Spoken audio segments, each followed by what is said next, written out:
If you can dance this waltz, I'll marry you, a diretora executiva zombou do zelador. Até que ele pegou a mão dela. O mármore cintilava sob os lustres como um mar raso. Um grupo de executivos ficou junto à recepção, suas risadas medidas e bem ensaiadas. Eles encaravam o homem com o macacão manchado de óleo como se fosse uma relíquia fora do lugar, uma interrupção na coreografia polida do dia deles. Os sapatos de Evelyn faziam um som suave e deliberado enquanto ela se aproximava, saltos como pontuação. Ela fora arquiteta desse som por 2 décadas, sua vida uma acumulação de decisões cuidadosas que a levaram a um escritório no último andar, um nome no edifício e uma reputação de controle decisivo. Ela se movia como uma mulher que acreditava que os resultados deveriam ceder à sua vontade. Ele a observou vir. Thomas Vega dobrou um pano com o cuidado de um ritual e o colocou em seu carrinho. Ele vira diretoras executivas irem e virem por anos, cada uma um capítulo do mesmo romance, mãos que nunca tocaram graxa, vozes que nunca amoleciam, olhos que percorriam e seguiam adiante. Ele aprendera a deixá-las passar. Levou mais de uma vida para aprender que a humildade podia ser mais firme do que o orgulho. Evelyn parou a 3 passos e sorriu um sorriso que fora usado para desarmar acordos e suavizar relatórios trimestrais. Isso nada fez a Thomas. Suas mãos eram grandes e firmes, seus nós dos dedos salpicados de pequenas cicatrizes, seu uniforme cheirava levemente a café e óleo de máquina. Ele não recuou quando ela o examinou. Diga-me, disse Evelyn, voz equilibrada e não insensível, você já dançou, Thomas? Ele encontrou o olhar dela. O nome pareceu uma chave ou uma armadilha, não abriu nada além de presença. Sim. Todos inspiraram quase imperceptivelmente. Era uma coisa pequena e ridícula para se intrigar, quem tinha tempo para observar o movimento de um zelador, mas em edifícios como o dela, o ritual era a mesma moeda que o poder. Seu desafio caiu tão facilmente quanto uma moeda sobre vidro. Ela a lançou e a viu girar. Uma valsa, disse ela. Agora mesmo, mostre-me. Ele poderia ter recusado. Ele já recusara provocações vazias antes sem o menor tremor. Ele também conhecia os rostos que a circundavam como um halo. Eles queriam espetáculo. Eles queriam prova de diferença. Eles queriam humilhação. Thomas encostou a vassoura na parede e deixou o pano descansar.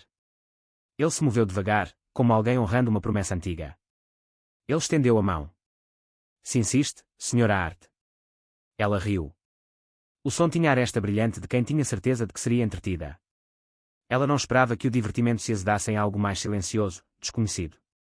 Ela não esperava que o mundo se inclinasse. Os primeiros passos foram pequenos. O mármore deu um eco abafado. Seus saltos encontraram seu sapato, sua palma encontrou a lombar dela. A sala pausou.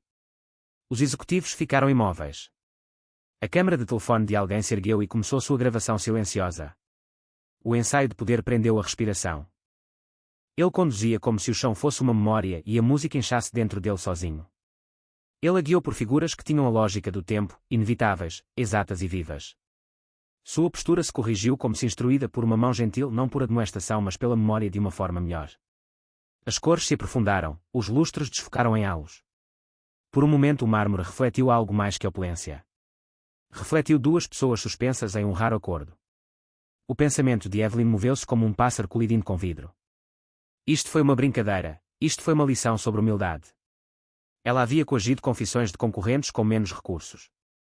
Ela acreditava que podia mapear qualquer corrente submersa e torná-la vantajosa. Ela não estava preparada para a forma como seu ritmo alcançava lugares que ela havia blindado anos atrás. Thomas sentiu a mudança como uma abertura física. Seu peito estivera apertado por anos, cheio da poeira de longas horas e da areia de uma vida que não permitia suavidade. Ainda assim sua mão estava confiante. O ritmo veio como chuva à terra seca, uma coisa que havia sido cultivada e privada e finalmente lembrada. Ele guiou com a autoridade de alguém que aprendera o mundo pelo movimento e pelo concerto em vez de memorandos e participações de mercado. A valsa curvou-se. Não foi uma apresentação para ser dissecada. Foi algo que aconteceu entre 2 pessoas e o espaço que criaram.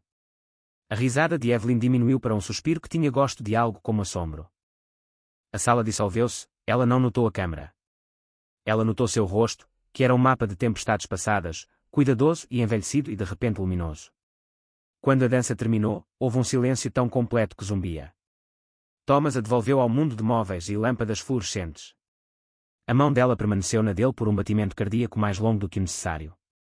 A multidão exalou, uma concessão coletiva. Obrigado, ela disse. Sua voz perdera o tom divertido. Em vez disso carregava um peso que ela não planejara revelar. Thomas inclinou a cabeça, os olhos enrugando numa expressão que ela não tinha visto antes. A qualquer hora, Ms. Hart. Eles retornaram aos seus papéis quando o elevador tilintou e o zumbido dos negócios recomeçou. Mas o eco da valsa permaneceu como um cheiro. Ele alojou-se sob a pele de Evelyn e recusou-se a partir. Ela se pegou recordando a inclinação do queixo dele, a inclinação pensativa dos ombros, a maneira como ele fechara um espaço que ela nunca soubera estar oco. Mais tarde, sozinha em seu escritório, ela reproduziria o movimento como um filme que não podia parar. Ela ficaria na janela e imaginaria a curva de suas costas. Para uma mulher acostumada ao domínio, foi a admissão de uma vulnerabilidade não programada. O incidente não se acomodou em fofoca como esperado. Espalhou-se, mas não como zombaria. As gravações circularam por canais privados, mensagens silenciosas, uma mensagem de texto passada. Chegou à mesa de Evelyn um dia depois, anônima e marcada simplesmente com a pergunta: por que você o deixou liderar? Ela respondeu, inicialmente, com uma planilha. Catalogou o evento como uma oportunidade de relações públicas ou um risco. Analistas aconselharam embelezar a história com uma roupagem altruísta. Sua equipa ofereceu pontos de bala e hashtags. Eles queriam transformar o momento numa vantagem narrativa. Nada daquilo a satisfez. As linhas da planilha desfocaram-se numa única pergunta que não se submetia às margens: quem ele era, realmente? Thomas voltou para a escada, para o cheiro de detergente de limão e o ritmo paciente da manutenção. Ele teve cuidado para não observar os elevadores. Ele gostava do som de portas se fechando, elas não faziam perguntas. Ainda assim, ele notou as luzes no saguão, sutilmente mais brilhantes, o novo aceno educado do atendente. O dia fora alterado mas não explicado. Um ser humano fora tornado recentemente visível e em grande parte, rebeldemente, intacto. A curiosidade de Evelyn endureceu-se numa coisa que ela raramente se permitia seguir: interesse não estruturado. Ela usou seus recursos da maneira que sempre fizera: sutileza, uma economia de força. Um investigador particular seguiu pequenas pistas, um antigo estúdio de dança no sul, um nome que ressurgia como maré. O passado de Thomas se desdobrou em pedaços enquanto ela aprendia. Ele fora Thomas Samuel Vega, nascido de imigrantes que lhe ensinaram o hino do trabalho árduo. Ele fora um estudante promissor, admitido em um conservatório que falava de luz e possibilidade.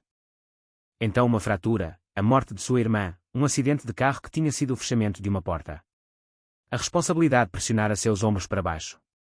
Uma mãe sozinha, contas a pagar, irmãs que precisavam de comida. Ele deixou o conservatório. Ele manteve a dança nos ossos como uma dor. Ele aceitou empregos que lhe permitiam estar presente para aqueles que dependiam dele. A cidade mudou, e ele se moveu com ela, mantendo seu talento em segredo e sua dignidade pública. Evelyn leu os documentos com um crescente senso de cumplicidade. Ela sempre se orgulhara de conhecer o terreno sob o chão polido.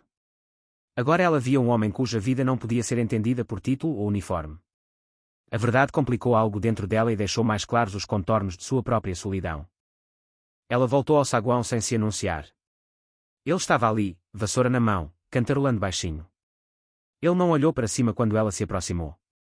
Ela ensaiara o que diria. Elegância e autoridade a haviam treinado para roteirizar encontros. Thomas, ela disse, e o nome soou como uma ponte que ela não sabia que queria atravessar. Ele olhou para cima devagar. Ms. Hart, ela parou. O azulejo lembrou-se do peso deles. Você consideraria dar aulas? Ele piscou. Não era a oferta que ele esperava. Não havia um cheque deslizante por uma mesa, nem publicidade. Havia algo mais por trás disso, uma curiosidade real, uma tentativa de ligar os mundos que habitavam. Ele não respondeu imediatamente. Em vez disso ele disse: para quem? Para nossa equipe, ela respondeu. Para o prédio, para qualquer pessoa que queira aprender. Eu acho, as pessoas poderiam usar beleza. Ele pensou nas meninas que ele dava aulas em um centro comunitário apertado, num menino que aprendeu a ficar mais ereto porque seus pés encontraram ritmo. Ele pensou no conservatório que tinha deixado e no professor que uma vez lhe disse que havia muitas maneiras de servir à arte. Finalmente, Thomas assentiu. Eu farei isso. Eles arranjaram uma sala no porão, neutra, afastada, fácil de reaproveitar. Cartazes foram colocados na cozinha da equipe e na sala de correspondência, um punhado de nomes foi surgindo. Evelyn esperava que o exercício fosse simbólico, um toque suave de relações públicas. Ela não esperava a intensidade que respiraria na sala de concreto. Na primeira noite, os participantes eram uma constelação desajeitada, um segurança com artrite, uma recepcionista que nunca dançara fora de um casamento, um lavador de pratos que andava mancando, alguns estagiários curiosos sobre qualquer coisa humana. Evelyn ouviu pela porta, braços cruzados, a postura de uma executiva em modo de observação. Thomas movia-se entre eles como alguém que traduz. Ele simplificava técnica sem condescendência. Ele ensinava postura pedindo que imaginassem segurar um copo sem derramar seu conteúdo. Sua voz era baixa, palavras como instrução e bálsamo. Ele observava cada corpo com um cuidado nascido tanto do ofício quanto da compaixão. Os estagiários aprenderam algo que não podia ser comprimido em um PowerPoint, que trabalho e graça não precisam ser opostos. Ela começou a fazer perguntas sobre seu treinamento, sobre suas decisões. Ele respondeu na mesma cadência paciente que usava ao ensinar. Não havia reclamação em sua fala. Mesmo o luto em sua história soava como uma paisagem que ele aprendera a navegar em vez de uma ferida que abrisse para mostrar coragem. Evelyn admitiu, em privado, que sua presença reconfigurou expectativas. Ela sentiu um orgulho que tinha menos a ver com conquista do que com descoberta, uma pequena felicidade como encontrar um livro raro em um mercado comum. Isso desestabilizou o registro limpo que ela mantinha do sucesso. O edifício começou a mudar em pequenos modos. Os dutos de lixo estavam mais limpos. As plantas do saguão eram regadas no horário. As pessoas demoravam no saguão e agradeciam à equipe de limpeza por pequenos favores. O tom do lugar mudou sutilmente, como a manhã após uma tempestade. Não foi dramático, foi humano. Para Thomas as aulas foram atos cuidadosos de generosidade. Ele ensinava não a ascender em escadas sociais, mas a abrir espaço para que outros se sentissem inteiros. Ele ensinou um balconista a deslizar numa linha, e o balconista aprendeu a mover-se sem temer a si mesmo. Ele descobriu que a instrução era outro tipo de reparo, remendando a confiança desfiada com ritmo e repetição. Ainda assim havia correntes que não seriam acalmadas pela boa vontade. A empresa enfrentou uma crise, uma falha de engenharia no sistema climático inteligente instalado no mais novo edifício que a empresa de Evelyn havia desenvolvido.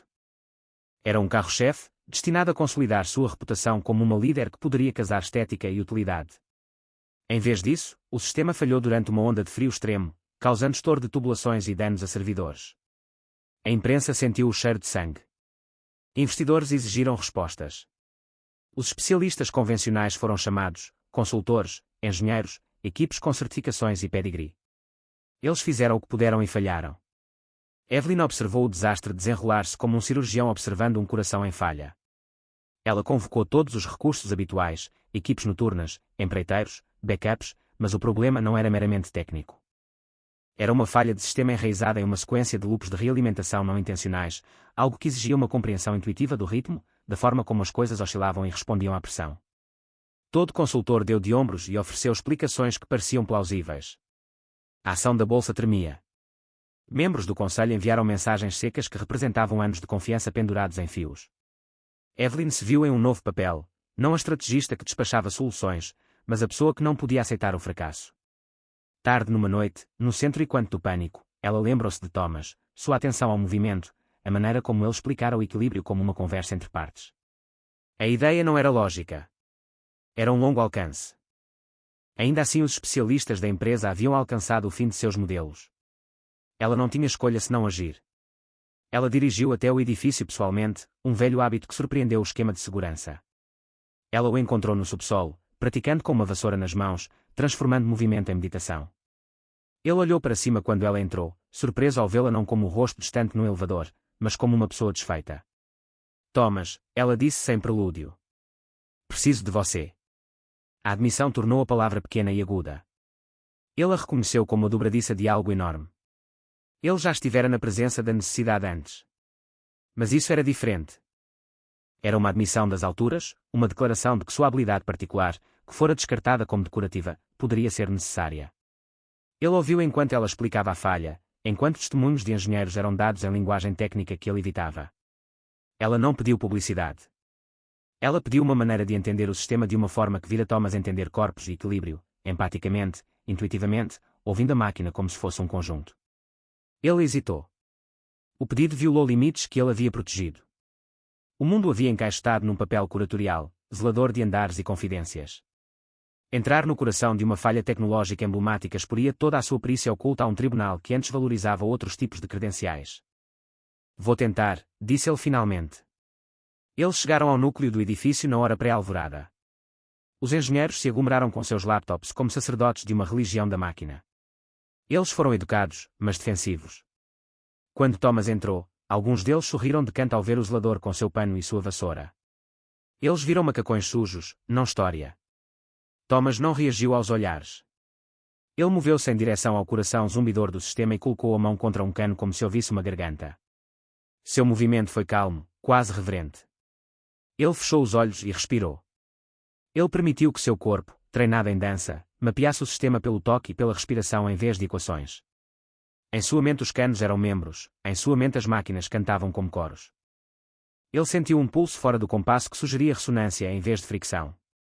Um loop estava amplificando vibrações em calor, uma oscilação negligenciada que havia sido tratada como erro de medição.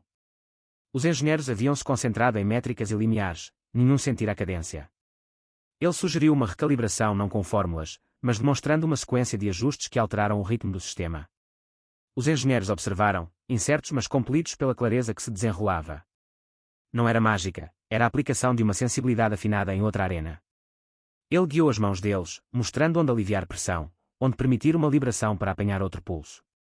Levou horas. A tensão consumiu a sala. Várias vezes o engenheiro o corrigiu gentilmente, os velhos hábitos ressurgindo. Thomas não discutiu. Ele simplesmente continuou trabalhando, suas mãos firmes, suas instruções claras. Gradualmente as leituras suavizaram. Os servidores pararam de superaquecer. Os canos cessaram seu sinistro tilintar. O sistema, como um corpo humano, encontrou sua respiração novamente. Quando acabou, a sala exalou como se algo contido tivesse sido liberado. O engenheiro-chefe, um homem que tinha menos paciência para teatralidades, olhou para ele com uma mistura de alívio e descrença. Como você. Thomas enxugou as palmas nas calças e sorriu de um modo que não exigia explicação.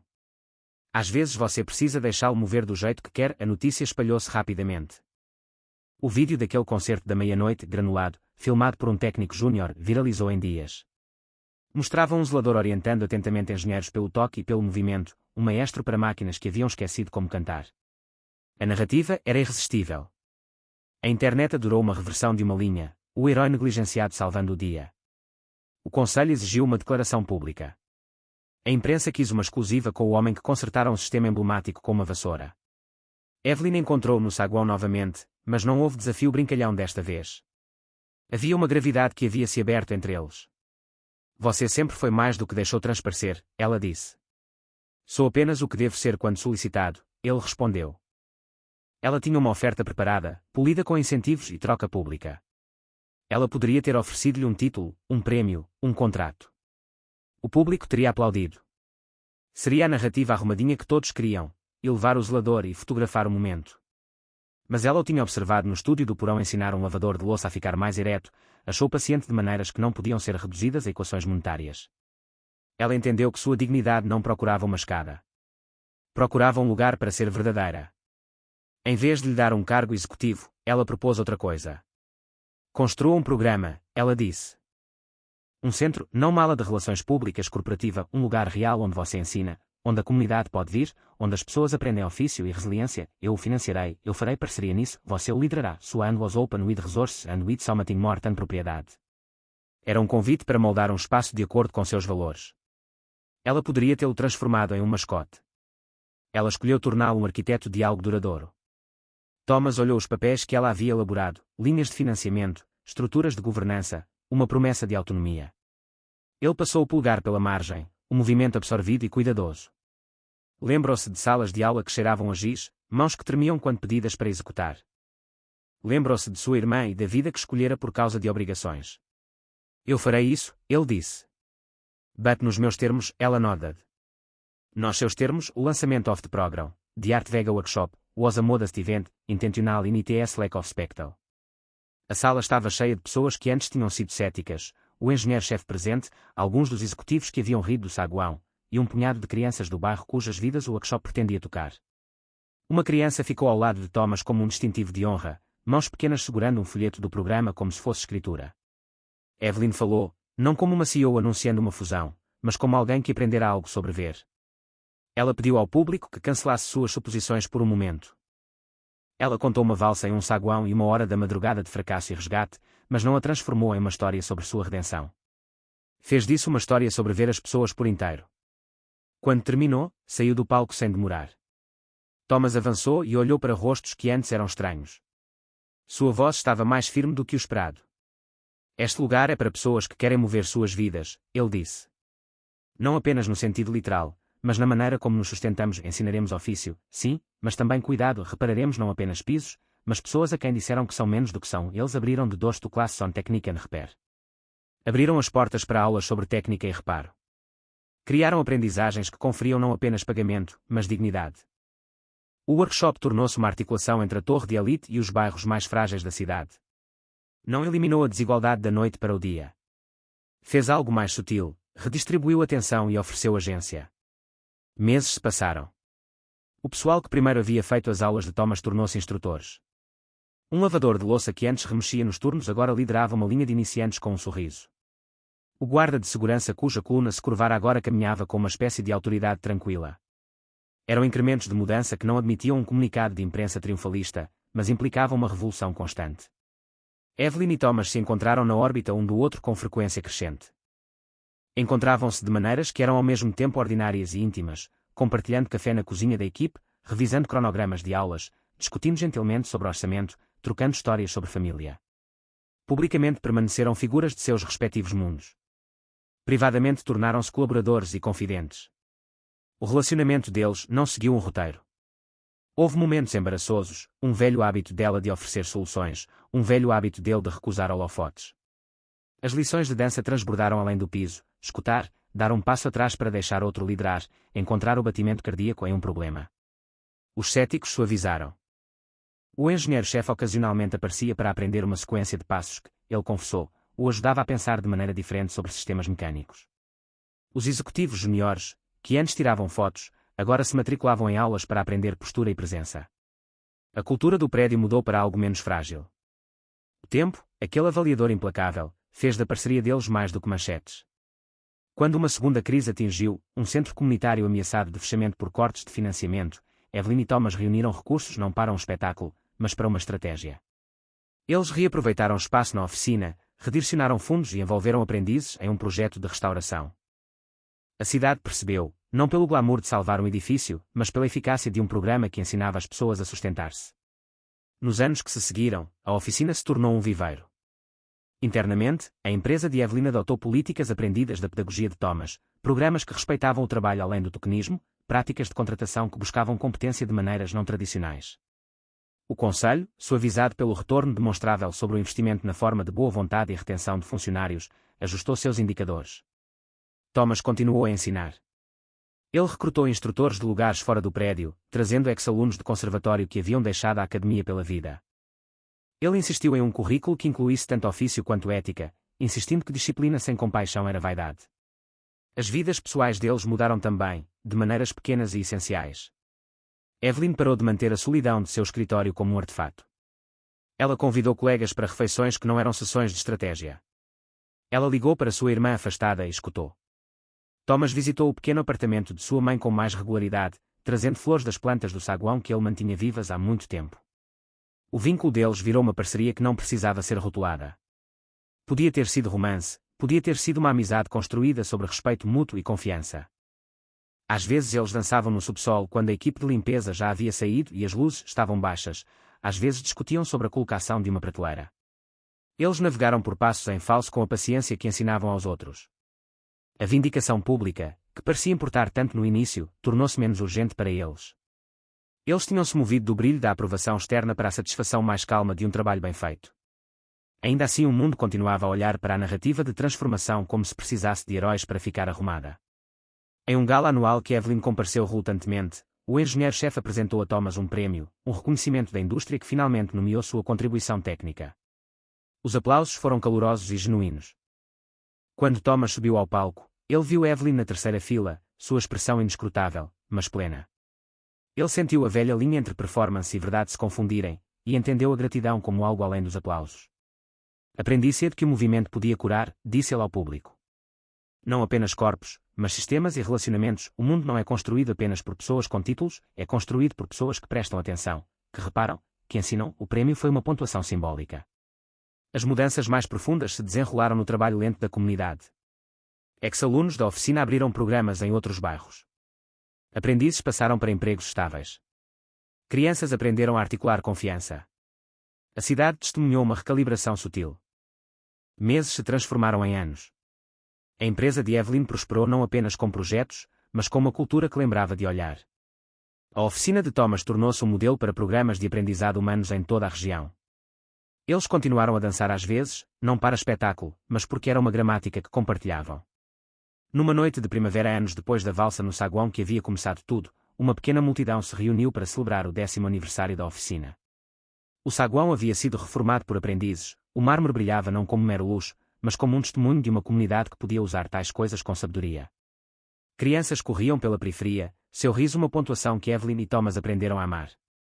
Evelyn observou Thomas falar com um grupo de adolescentes com a mesma paciência que ele sempre usara. Seu cabelo trazia alguns fios prateados. Ele sorriu quando a viu e acenou. Eles ocuparam a pista onde, uma década antes, ela havia lançado uma moeda de desafio. Desta vez não havia plateia precisando de uma narrativa para se tranquilizar. Havia simplesmente duas pessoas que haviam entrado em um movimento que mudara ambos. Ele conduziu. Ela seguiu. A valsa era como memória e como invenção. Falava de perdas suportadas e lições aprendidas. Falava de uma economia de atenção que podia transformar instituições quando investida com cuidado. Quando a dança terminou, Thomas inclinou-se e murmurou: "Você nunca esteve acima de pedir, e você nunca esteve abaixo de dar." Eles bateram palmas com a multidão, e alguns na plateia enxugaram olhos molhados não por melodrama mas por reconhecimento. O mundo, haviam descoberto, era mais generoso do que suas narrativas mais orgulhosas permitiam. Nos anos que se seguiram, o Art Vega Workshop semeou outros programas, aprendizados para concerto de órgãos, um estúdio mecânico que ensinava jovens a consertar coisas em vez de descartá-las, e uma bolsa de estudos para estudantes de dança sobrecarregados por dificuldades econômicas. Os ex-alunos formaram uma rede que se espalhou por profissões: engenheiros que dançavam, dançarinos que engenhavam, zeladores que ensinaram à gestão uma ou duas coisas sobre paciência. Aqueles que antes haviam sido céticos contaram novas histórias. O engenheiro-chefe que havia zombado de uma vassoura agora ministrava um seminário sobre ouvindo sistemas com Thomas ao seu lado. Os estagiários que haviam gravado a primeira valsa agora dirigiam projetos de extensão comunitária e falavam da importância da humildade. A recepcionista que aprendeu a manter uma linha tornou-se membro do Conselho Municipal que defendia programas de treinamento melhores. Nem toda a transformação foi suave. Houve batalhas por financiamento, momentos em que velhas hierarquias se reacertaram, e pessoas que resistiram a qualquer redistribuição de influência. Ainda assim, a rede do workshop era resiliente porque seu trabalho estava ancorado na administração ordinária: ensinar, consertar, ouvir. Era difícil discutir com a durabilidade. Evelyn envelheceu, como todos os líderes o fazem. Ela aprendeu a relinquenciar uma certa aspereza. Ela delegou com confiança em vez de suspeita. A empresa adotou Thomas Fridays, onde os empregados eram incentivados a ser voluntários em projetos comunitários. A produtividade não caiu. Em vez disso, o ânimo subiu, e ideias fluíram de lugares que os executivos antes consideravam periféricos. Thomas nunca buscou aclamação. Ele continuou a ensinar, a treinar instrutores, a consertar o encanamento teimoso do prédio quando este tosse. Ele guardava uma fotografia em seu escritório de sua irmã, um pequeno sorriso em preto e branco que lhe lembrava porque ele parara pelo dever e não pelo desejo. O workshop honrava obrigações enquanto convidava a alegria. Quando o nome de Evelyn foi finalmente lido em voz alta em uma cerimônia que homenageava contribuições cívicas, ela se surpreendeu começando pela valsa. Ela contou a história não como um triunfo, mas como um lembrete de que o reconhecimento era um segundo ato, uma chance de corrigir julgamentos anteriores. Ela agradeceu a Thomas em público e em privado. "Nós nos damos permissão", ela disse a uma plateia que aprendera a lição com eles. Permissão para liderar de forma diferente e para ser liderado. Thomas ficou ao fundo da sala, sorrindo do jeito que as crianças sorriem quando seus professores são elogiados. Depois da cerimônia eles saíram juntos para uma chuva que cheirava a novo crescimento. Eles deram as mãos sem anunciar. Tornara-se simplesmente a coisa mais honesta que tinham. Quando a cidade mais tarde nomeou uma praça modesta em homenagem ao workshop, ambos ficaram debaixo de uma placa e ouviram pessoas contar como suas vidas haviam mudado. Uma jovem que fora aprendiz agora dirigia um pequeno negócio de concertos. Um velho que aprendera a dançar de novo passou a visitar seus filhos com nova confiança. Histórias se entrelaçaram. No fim, quando as câmaras se foram e os comunicados de imprensa foram arquivados, eles retornaram ao estúdio do porão e fecharam a porta. Abaixaram as luzes. Entraram no centro do piso e deixaram a música puxá-los, uma gravidade familiar que começara tudo. Thomas conduziu com uma espécie de segurança quieta que era o resultado de uma vida que aprendera a ser generosa sem esperar nada em troca. Evelyn seguiu com uma suavidade que fora conquistada contra antigas defesas. Moveram-se como duas pessoas que haviam encontrado um companheiro em um mundo que podia ser indiferente. A cena final não foi uma proclamação mas uma pequena e fiel repetição do primeiro segredo milagroso, a humildade de pedir ajuda, a graça de dá-la, e a maneira como duas pessoas podiam, sem alarde, construir uma vida que importava não porque atraísse manchetes mas porque continuava fazendo o pequeno trabalho sustentador do cuidado. Anos depois, quando lhe perguntaram sobre a valsa que havia posto as coisas em movimento, Evelyn diria simplesmente: eu esperava ensinar, ele acabou por me ensinar em vez disso. Thomas responderia, com um sorriso suave: eu esperava varrer os pisos, aprendemos a varrer mais do que pó. Eles nunca mais fizeram da sua história um espetáculo. Mantiveram-na como uma prova tranquila de que status era um pobre juiz de valor, que talento vivia em lugares inesperados, e que o sucesso mais verdadeiro era aquele que mudava outras pessoas para melhor. No aniversário da fundação da oficina, a equipe se reuniu para uma pequena apresentação. Thomas e Evelyn ocuparam o salão e dançaram. Havia câmaras presentes mas ninguém gravou, o momento pertencia a eles e às pessoas ao redor deles. Moveram-se com a facilidade de quem praticara junto por anos e com a ternura de quem aprendera a aceitar as falhas um do outro. No fim da noite, uma criança puxou a manga de Thomas e perguntou, simples e sincera: você ainda fica nervoso? Ele ajoelhou, encontrando os olhos da criança. Toda vez, disse ele. E toda vez eu tenho a chance de me surpreender. Evelyn ouviu e sentiu a verdade disso. Ela havia sido surpreendida mais de uma vez, pela graça, pela habilidade, pela capacidade de mudança. Ela também viu que a moral da história deles não era solitária. Era uma lição estendida para fora: tenha coragem de pedir, humildade para aceitar, e vontade de construir algo que honre ambos. Fecharam as portas ao final de mais um dia de ensino, não por aplausos mas porque as pessoas precisavam de um lugar para praticar ser mais humanas. A cidade continuou a se mover. Prédios precisavam de manutenção e corações precisavam de conserto. E em algum lugar no eco do saguão, o mármore continuou a refletir, não mais uma divisão nítida mas uma superfície sobre a qual as pessoas podiam se ver movendo, juntos.